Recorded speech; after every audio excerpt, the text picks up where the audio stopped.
YouTube channel पर आपका स्वागत है। मैंने TAFSEI नाम से एक वेबसाइट बनाई है। बेसिक इलेक्ट्रॉनिक्स सीखने के लिए आप इस पर सब्सक्राइब कर सकते हैं तथा इस पर मैंने बेसिक इलेक्ट्रॉनिक्स से रिलेटेड बहुत सी वीडियोस और लेसन्स डाले हुए हैं तथा YouTube चैनल पर भी आप बेसिक इलेक्ट्रॉनिक्स के बारे में सीख सकते हैं तथा मोबाइल रिपेयरिंग आदि की भी वीडियोस कुछ ही समय में YouTube चैनल पे तथा वेबसाइट पे भी आ जाएंगी, जिसमें CRT टेलीविज़न रिपेयर ठीक करना भी सिखाया जाएगा। मेरे YouTube चैनल पर आपका स्वागत है।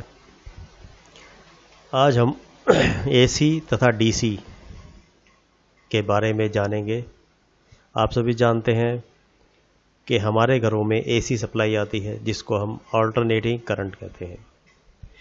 ऑल्टरनेटिंग करंट 220 से 230 वोल्ट्स 50 हर्ट्ज पर जाती है। ये जो AC सप्लाई हमारे घरों में आती है, बहुत से कंपोनेंट AC सप्लाई पे भी चलते हैं, जैसे कूलर है, पंखे हैं, जो पुराने फिलामेंट बल्ब आते थे। परंतु आजकल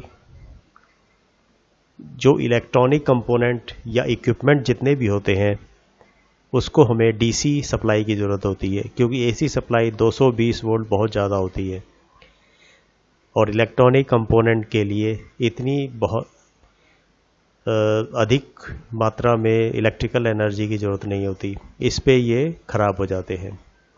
जैसे LED बल्ब है, सभी घरों में है, वो DC से चलता है। उसमें एक सर्किट ऐसा बना होता है जिससे AC को DC में कन्वर्ट करते हैं। LED टेलीविज़न है, CRT टेलीविज़न है, कंप्यूटर है। कंप्यूटर के अंदर आपने देखा होगा SMPS होता है, वो AC को DC में कन्वर्ट करता है। जितने भी इलेक्ट्रॉनिक कंपोनेंट होते हैं उनको SMPS से सप्लाई मिलती है।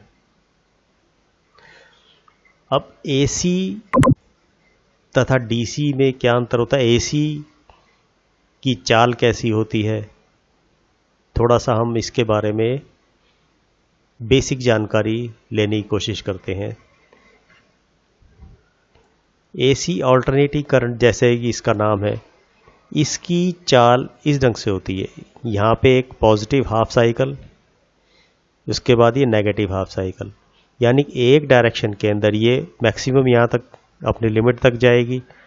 उसके बाद दूसरी डायरेक्शन के अंदर ये मैक्सिमम यहाँ पर हो जाएगी और इधर आते आते ये इसकी वैल्यू 0 हो जाएगी, फिर बढ़ती जाएगी, इधर से फिर घटती जाएगी। इसी ढंग से इस AC सप्लाई जो होती है, AC सप्लाई का सिंबल भी यही होता है। AC सप्लाई की जो डायरेक्शन है वो चेंज होती रहती है तथा इसका मान भी स्थिर नहीं होता है। कभी 200, 220, 200 से कम भी हो जाती है, 230, 230 से भी ज़्यादा हो जाती है। जैसे आपने देखा होगा हमारे घर में फ्लक्चुएशन होती है। कभी कभी बल्ब या ट्यूब जो होती है हमारे यहाँ, कभी धीरे हो जाती, कभी उसकी लाइट थोड़ी सी हल्की ज़्यादा हो जाती है। मतलब लुप-झुप सी जब करती है तो हम उसको फ्लक्चुएशन कहते हैं। वो फ्लक्चुएशन किस लिए होती है? क्योंकि ये AC सप्लाई का बिहेवियर है, इसका ये चाल है AC सप्लाई की, जिसके कारण फ्लक्चुएशन होती है। अब फ्लक्चुएशन होगी, जितने भी इलेक्ट्रॉनिक हमारे कंपोनेंट है, अगर फ्लक्चुएशन होगी, एक तो वो 220 वोल्ट पे ख़राब हो जाएंगे सभी इलेक्ट्रॉनिक कंपोनेंट। उसके लिए हमें एक सर्किट बनाना पड़ता है, AC को DC में कन्वर्ट करना पड़ता है, कम वोल्टेज में उसको कन्वर्ट करना पड़ता है। अब DC कैसी होती है? जितने भी मोबाइल्स हैं, मोबाइल्स में आपने चार्जर देखा होगा। चार्जर 220 वोल्ट को जितने मोबाइल को चाहिए, अगर हम मोबाइल को सीधा AC सप्लाई में लगा दें, मोबाइल फूक जाएगा। ऐसे ही टेलीविज़न के अंदर भी एक अलग से सर्किट बना होता है जो AC को DC में कन्वर्ट करता है।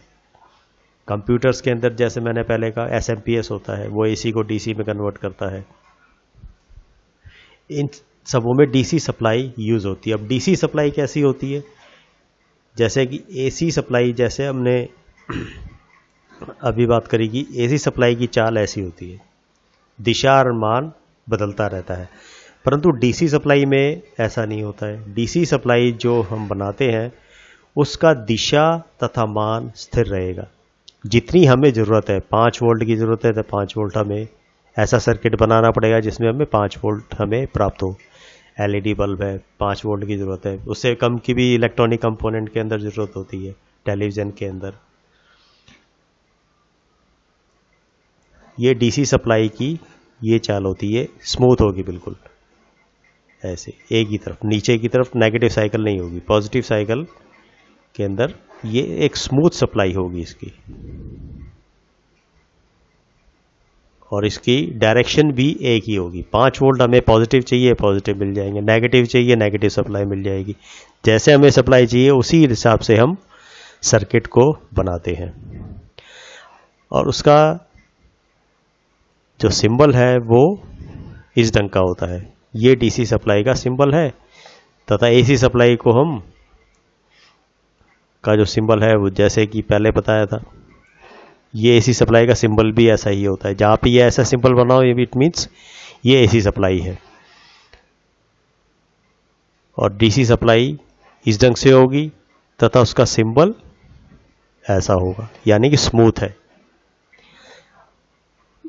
इस लेसन में हमें थोड़ा डीसी और एसी सप्लाई के बारे में हमें कुछ जानकारी मिली कि हमें डीसी सप्लाई इलेक्ट्रॉनिक कंपोनेंट में आवश्यकता होती है।